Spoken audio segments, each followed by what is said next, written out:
मनोज जी। राधे राधे। महाराज जी, आपके चरणों में कोटि कोटि प्रणाम। महाराज जी, वासुदेवम सर्वम, सब कुछ वासुदेव ही है, सब में समान भाव रखकर उनमें भगवान के देखकर समान रूप से सबकी निष्काम सेवा का भाव रखना है। ये व्यवहारिक जीवन में कठिन सा मालूम होता है, क्या प्रेरणा हो कठिन बहुत कठिन है। भगवान ने कहा बहुनाम जन्मनावंते ज्ञानवान माम प्रपद्यते वासुदेवा सर्वमिति सा महात्मा सुदुर्लभा। सुदुर्लभा, बहुत जन्म की साधना के बाद ये स्थिति आती है कि सब में भगवान वासुदेव है। बहुत कठिन है, क्योंकि हमारे अनुकूल कोई चले तो हम उसमें भगवान देख सकते हैं, लेकिन प्रतिकूल चले तो कैसे देख सकते हैं। धर्म के अनुकूल चले तो हम भगवान देख सकते हैं, लेकिन अधर्मी में हम भगवान कैसे देख सकते हैं। और शास्त्र कहता है ये क्रूरा अपि पापिनो न च सताम संभाष्य दृश्याश्च सर्वानुवस्तया निरीक्ष परम स्वाराध्य बुद्धिर्मम। जो क्रूर हैं, पापी हैं, दुष्ट हैं, जो संभाषण करने योग्य भी नहीं, उनमें अपने इष्ट को देखे तभी बुद्धि शुद्ध मानी जाएगी। अब आप सोचो कितना कठिन। पापी, नीच, हमारे साथ प्रतिकूलता करने वाला, धर्म विरुद्ध आचरण करने वाला, उसमें भगवान देखे, बड़ा कठिन बात है। अच्छा, देखना क्या है? जब ये ज्ञान हो जाएगा तब आपको संशय नहीं रहेगा। जैसे पापी का रोल कर रहा है फिल्म में अभिनेता, वो खलनायक का, और आपको पता है कि ये आदमी बहुत अच्छा है, पर रोल बहुत अच्छा कर रहा है खलनायक का, तो आपको उस आदमी के प्रति कभी घृणा भाव नहीं होगा। नहीं होगा ना, क्योंकि आपको पता है कि हम इस आदमी से पर्सनल मिल चुके हैं, ये बहुत अच्छा आदमी है, ना वो किसी की बहन बिटिया छेड़ता, ना शराब पीता, पर रोल कर रहा है। समझ में आया ना? ऐसे ही जगत नाटक मंच पे भगवान स्वयं में स्वयं से रोल कर रहे हैं। अब है मौज उनकी, कहीं पापी का रोल हो रहा है, कहीं पुण्यात्मा का रोल हो रहा है, कहीं वध हो रहा है, कहीं बचाया जा रहा है, कहीं जन्म हो रहा है, कहीं मरण हो रहा है, कहीं उत्सव हो रहा है, कहीं शोक हो रहा है। ये लीला चल रही। अब या राज से रघुनाथ कर बेग न जाने कोई, और जो जाने रघुपति कृपा तो सपने मोह न होए। अब इसी का ज्ञान प्राप्त करने के लिए साधना की जाती है, और जब ज्ञान प्राप्त होता है तो इन रूपों का महत्व नहीं रहता। जैसे अभी आप देख रहे हो तो इन रूपों का महत्व है, और जैसे अपने लोग हैं तो इन रूपों का महत्व नहीं है, इनमें जो पावर है उसका महत्व है। मेरे प्रभु आए हैं, इन सब रूपों में प्रभु आए हैं। आप गाली दो तो भी प्रभु हो, आप प्रणाम कर रहे हो तो भी प्रभु हो, आप प्रणाम करवा लो तो भी प्रभु हो, पैर छुआ लो तो प्रभु हो, पैर छू लो तो प्रभु हो। जब प्रभु हो, अब जैसे हम कई बार उदाहरण देते हैं, ये भी बिजली से चल रहा है, ये भी बिजली से चल रहा है, ये भी बिजली से चल रहा है, ये भी बिजली से चल रहा है। जब आपको पता है कि इन यंत्रों की क्रिया का कारण बिजली है, तो आपको संशय होगा क्या? नहीं। अगर किसी को ज्ञान ना हो तो कहेगा बिजली तो ठंडी होती है, एसी को, कूलर को, फ्रिज को ले करके, वही हीटर में जब जाती है तो गर्मी पर, तो फिर लगेगा कि यार बिजली गर्म कैसे हो सकती है, बिजली तो ठंडी होती है। नहीं, बिजली ठंडी गर्म नहीं है, यंत्र है। यंत्र के प्रभाव से उसका स्वभाव और प्रभाव बदल जाता है। ऐसे खोपड़ी के प्रभाव से वो परमात्मा एक रस है, लेकिन स्वभाव बदल, कोई तमोगुणी है, कोई रजोगुणी है, कोई सतोगुणी है। सतोगुणी अच्छा बर्ताव करेगा, रजोगुणी है थोड़ा बुरा बर्ताव करेगा, तमोगुणी है राक्षसी बर्ताव करेगा। लेकिन ये यंत्र के प्रभाव से क्रिया बदल गई, लेकिन इसका कारण परमात्मा जीव कहते हुए एक रस है। जब ये ज्ञान हो जाएगा सब में परमात्मा है तो शांत हो जाएगा। पहला रस है शांत, किसी भी द्वंद्व से पराजित ना होना। जैसे अपने हाथ से अपने चोट लग जाए, अब किसको रिपोर्ट लिखाओगे? ऐसे आत्मज्ञानी पुरुष सब में भगवान को देखता है। अब वो किसी से बुरा नहीं मानता, क्योंकि वो जानता है इस शरीर का प्रारब्ध, इस शरीर से पिटना है तो पीट रहा है, प्रारब्ध खत्म हो गया। परमात्मा इसमें भी वैसे ही है और उसमें भी परमात्मा वैसे ही, न राग न द्वेष, वो जीवन मुक्त मां। बहुत कठिन है, बहुत कठिन है, पर भगवान की शरण में हम आ गए, अब कोई कठिन नहीं है। कठिन है संसार से भगवान की तरफ आना। जब भगवान की तरफ आ गए और किया इरादा पक्का, तो कोई काम कठिन नहीं है, कोई काम मुश्किल नहीं है जब किया इरादा पक्का। अब तो हम जान के रहेंगे भगवान सब में है, नाम जप करेंगे, धर्माचरण से चलेंगे, और चाहे मैं गाली दो, हम एक बार जरूर सोचेंगे कि भगवान तुम में भी है। अगर धीरे धीरे इसका अभ्यास कर लो और नाम जप करते रहो तो तुम्हें दिखने लगेंगे।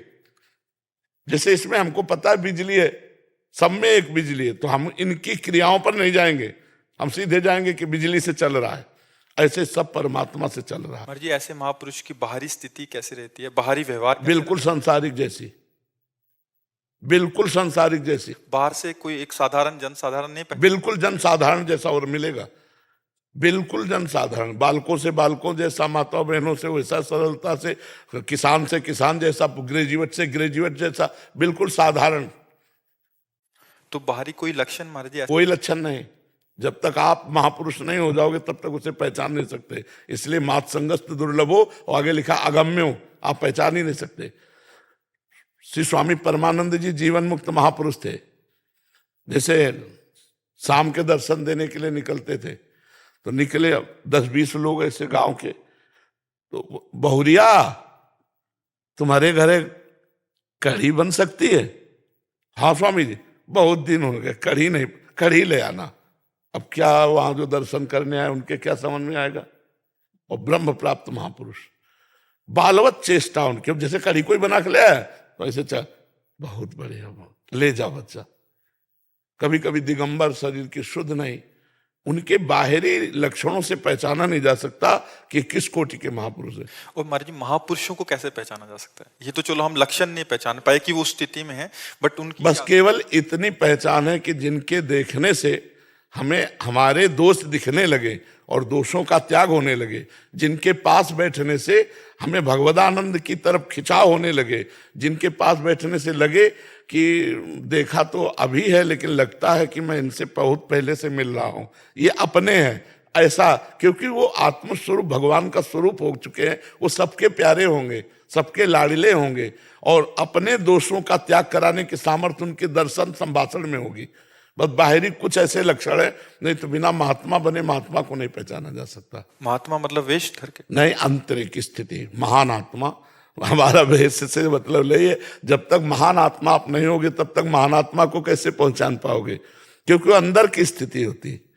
अब जैसे भगवान नाटक कर रहे हैं तो सिद्ध भी तो नाटक करता है, सिद्ध भी नाटक करता है, उसका काम हो गया, और बच्चों के साथ खेल रहा है, हंसी मजाक ऐसे, तुम जानो यार इतने बड़े महात्मा बच्चों के साथ खेल रहे हैं, ऐसे हंस रहे खेल रहे, उनकी बिल्कुल, आप देखो अपने आप परमहंस जी आते हैं, कोई कहेगा महात्मा है? कोई नहीं कहेगा। हम 25 वर्ष से जानते सिद्ध महापुरुष है, वो सिद्ध महापुरुष है, कोई प्रणाम भी नहीं करेगा उनको। एक बनियान टांगे, एक अंगोछा ऐसे पहने, किसी के भी घर में नहा लिया, वही कपड़े छोड़ दिए, दूसरे कपड़े वो ला के दे दिए, पहले ऐसे 50 ब्रजवासियों के घर उनके कपड़े टंगे, और 25 वर्ष हो गए, कोई घर नहीं, कोई रुपया नहीं, कोई पैसा नहीं, 500 रुपया डाल दो जेब में रखा हुआ है, आगे गए दूसरा ब्रजवासी निकाल लिया, कोई मतलब नहीं। सिद्ध महापुरुषों को पहचानना सिद्ध महापुरुष ही पहचान सकते हैं, दूसरा नहीं। या फिर वो कुछ चमत्कार करें अपने जीवन में, हमको जनावे, जैसे प्रभु के लिए लिखा है, सोई जाने जे देव जनाई, ऐसे संत अगर जनाना चाहे तो जना सकते, अन्यथा नहीं। हाँ बिल्कुल, ये मतलब ऐसे बाहरी लक्षणों से नहीं पहचाना जा सकता।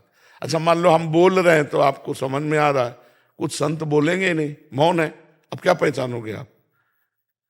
अब एक जगह समोसा बट रहा था तो एक संत कई बार समोसा मांगे, तो एक गुरु भाई थे, तो उनको उनके प्रति जो भाव था वो कम हो गया कि आज बार बार समोसा मांग रहे हैं, और वो हटा रहा है बार बार, ऐसे ऐसे दोनों हाथ से लेके खाते जा रहे, मांगते जा रहे।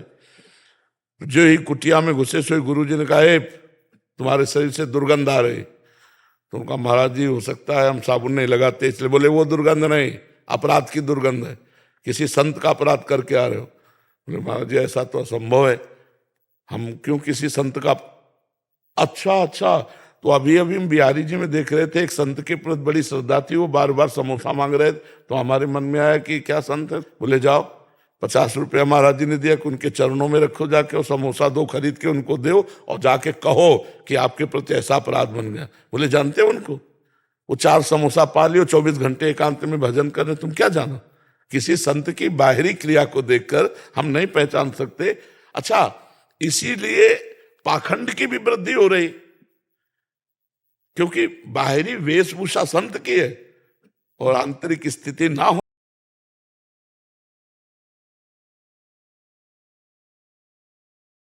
आंतरिक स्थिति ना होने के कारण आचरण गलत है। जैसे तो इस चूंकि ये रहस्य है ना, तो अब संत वेश बनाने में तो थोड़ा समय लगता है, 5 मिनट सब साफ कर लो और चला बदल ले, हो गए संत, तिलक लगा लो। लेकिन साधुता लाने में पूरा जीवन लग जाता है। कबहों कहो या रहा निरहोंगो, श्री रघुवीर कृपालु कृपाते, साधु स्वभाव गहोंगो। साधु स्वभाव होना, साधु की स्थिति होना, ये कठिन है। भेष तो एक क्षण में बना लेते हैं। कई ऐसे लोग पाए जाते हैं कि भेष साधु का है, शराब पीते हैं, नशा करते हैं, मांस खाते हैं, अंडा खाते हैं, ऐसे क्लिप प्रचार प्रसार करते हैं ना लोग ऐसे लोगों का। तो अब वो भी भेष है और एक ऐसे हैं जो आत्मानंद में मगन है। तो कैसे पहचाना जाए? वो तो भगवान ही जना दे, सोई जाने जी देव जनाए। नहीं तो पहचान, बड़े बड़े हनुमान जी भूल गए। अब जय श्री राम कीर्तन कर रहा हो, साधु बना बैठा है, तो हनुमान जी आके प्रणाम किए, ज्ञानी नाम अग्रगण्यम। तो उसने कहा मैं यहां से देख रहा हूं युद्ध हो रहा है ऐसा। हनुमान जी ने कहा तुम तो त्रिकालज्ञ हो, बड़े ज्ञानी हो, बोले आओ तुम नहा के हम तुम्हें गुरु मंत्र दे दे, तुमको भी ज्ञान हो जाएगा। तो देखो इतने महाभागवत संत वेश का कितना आदर कर रहे हैं कि ज्ञानी नाम अग्रगण्यम, वो जाके नहा के आ रहे थे गुरु मंत्र लेने के लिए। तो वहां मगरमच्छ ने पकड़ लिया, तो जब उसका वध किया तब कहा महाराज ये कालनेमी राक्षस है, ये बाबा जी नहीं, संत नहीं। तो कहा अच्छा, गए तो बोले आओ जल्दी गुरु मंत्र ले लो। बोले नहीं, पहले गुरु दक्षिणा ले लो और पूछ में लपेट कर। तो भेष देखो, भेष से नहीं पहचाना जा सकता। भेष से कालनेमी ने हनुमान जी को भी धोखा दे दिया। धोखा दिया कि नहीं दिया? तो सच्चा संत और कच्चा संत, इसके कोई थर्मामीटर नहीं है कि पहचाना जा सके। ये जरूर है कि आचरण बता देंगे। सच्चे संत का भुने हुए चना के समान स्वरूप समझो। जैसे भुना हुआ चना हो, खूब खाद पानी डालो, अंकुरण नहीं होगा। ऐसे ही विषय अंकुरण, संसारिकता, पाप कर्म, अधर्म, ये नहीं हो सकते। प्राण दे सकता है लेकिन अधर्म आचरण में, और उसको एकांत में उसके पकड़ो। समाज में तो सब बढ़िया मिलेंगे, एकांत पकड़ो उसका, एकांत में चुपचाप देखो तो सारी पोल खुल जाएगी, कौन असली है कौन नकली। एकांत जिसका सच्चा हो वही सच्चा संत है। पक्का 100% पहचानना है, समाज में नहीं पकड़ पाओगे। देखो 2-2, 4-4 घंटे की सीन उसमें वेब सीरीज में साधु महात्माओं के नहीं आते, तो वो भी तो नाटक कर रहा है, पर कितना संभल के कर रहा है। तो मतलब संभल के नाटक किया जा सकता है। अब उतरने दो मंच से, जब मंच के आने के पहले के जितने चरित्र हैं वो सब देख लो, पता चल जाएगा नकली है कि असली है। जो असली होगा वो एकांत में समाज से ज्यादा पवित्र होगा, शांत चिंतन भगवत परायण। और जो नकली होगा वो बस ड्यूटी बाय ड्यूटी होगा, इसके बाद फ्री खाओ पियो मौज करो बस्ती करो, पकड़ जाएगा। ये है। पर ये कौन भाई एकांत में अपने घर आले देगा, अपनी कुटिया में कौन आले देगा एकांत की? तुम हमारी परीक्षा करो। तो भगवान ही मिलावे, संत से तो मिलन हो सकता है, नहीं संत मिलन बड़ा दुर्लभ है। सुतदारा धन लक्ष्मी पापियों के घर होए, संत समागम हरि कथा तुलसी दुर्लभ तो। जी महाराज जी, पैंट शर्ट में महात्मा कैसे रहा जा सकता है? पैंट शर्ट में महात्मा, हाँ, अपनी पत्नी के सिवा किसी माता बहन की तरफ गंदी दृष्टि न करे, अपनी मेहनत की कमाई के सिवा किसी की बेईमानी का 1 रुपया न ले, और नाम जप करे, अधर्म आचरण न करे, तो वो महात्मा ही है। पैंट शर्ट में महात्मा है पक्का। वो ब्रह्मचारी है जो अपनी पत्नी में केवल भाव रखता है, किसी जगत की और दूसरी माता बहनों की तरफ गंदी दृष्टि ने, जो अपने धन पर ही केवल हक रखता है, दूसरे के धन पड़ा हो तो भी नहीं उठाता है।